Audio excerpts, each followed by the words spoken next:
Shoutout mga kabonet! Bakit kaya naging masyadong emosyonal itong si Representative Lebiste sa kanyang video o isang pahayag?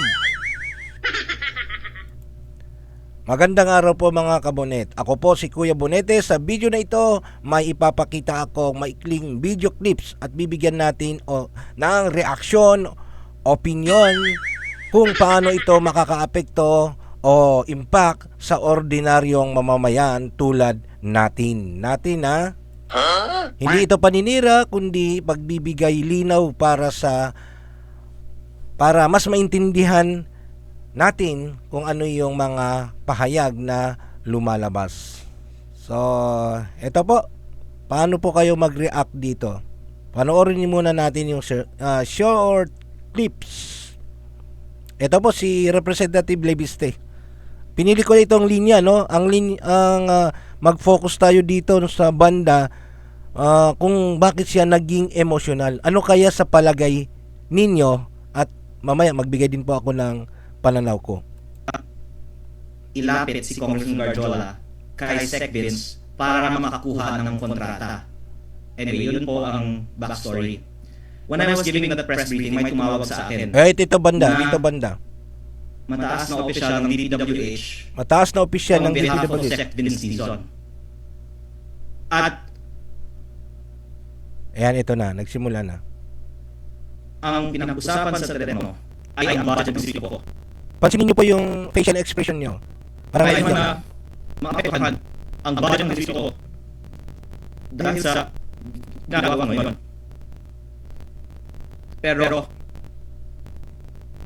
ako pa itiwala na dahil tama naman ang publiko Okay? ang budget ng bawat distrito.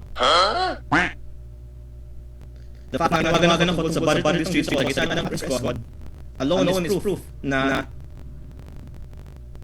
ang budget ay ina-allocate din for purposes of the need of the districts. At minsan ito ay ginagamit bilang leverage over members of Congress. Pero titiwala po na hindi maapektuhan ang budget ng city ko dahil ginawa ko ngayon. Yan. So, yun po, makakapagbigay na po tayo ng pananaw, opinion, kung bakit naging emotional.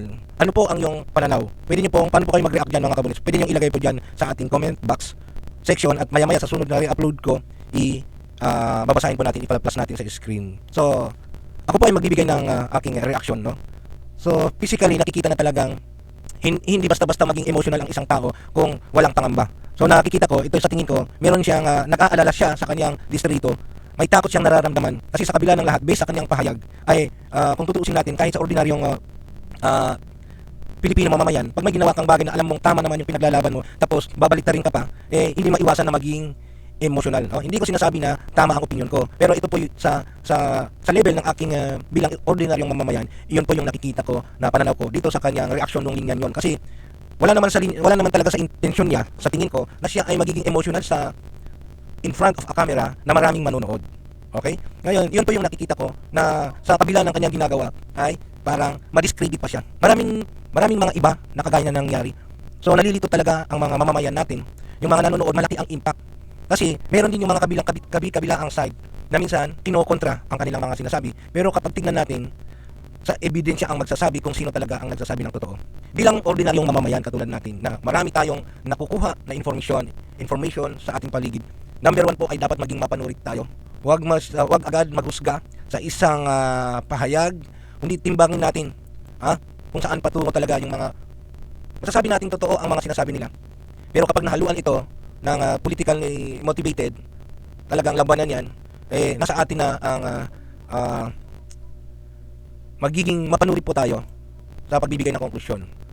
Okay? So, sa inyong mga kabonet, gusto ko marinig po ang iyong mga opinion dito sa part na ito. Kasi alam naman natin na napakaraming ng interview ang naganap at mostly lalo na yung may hawak siyang files. Pero dito kasi sa linyang ito, may possibilities talaga para sa akin. Kasi hindi naman sisibol ang apoy ay yung usok. No? Kung walang apoy talaga, kung walang pinanggagalingan. At naririnig ko rin po sa mga ibang pahayagan na pinag-connect ko, may mga ibang distrito na mas mababa ang, hindi pantay-pantay, mas mababa ang budget, yung iba mas mataas. Pero dahil siguro depende din po sa project proposal ng isang kongresista. So sa kanya, siguro meron siyang mga proyekto na rine-request, no? Ay nakaalala siya, baka doon sa ginagawa niyang paglantad ng mga files, ng mga dokumento. Tama naman siya, yung ito ay para sa taong bayan, wala namang masamang ilantad ang katotohanan, which is lahat naman tayo, agree tayo doon, no? Pero syempre kapag nahaluan talaga ng corruption yan, eh talagang meron yung ibang malilintikan at mabubunyag. Siyempre ayaw nila yun, kaya doon nagsisimula yung away-away. Okay? So mga kabonets, maraming salamat. Yan po ang aking pananaw sa kabuuan. Ay kailangan nating ipaalala ko lang po dito sa Bonete TV, maging mapanuri po tayo sa mga impormasyon na napapanood natin. Okay lang po magbigay ng opinion, pero magdahan-dahan po tayo sa pagbibigay ng konklusyon. Okay? So hindi man pare-pareho ang ating opinion, bawat isa. Ang mahalaga ay nananatili tayong mahinahon at bukas sa mas malinaw na paliwanag. So, I'm happy to read your comment, reaction dyan sa comment box.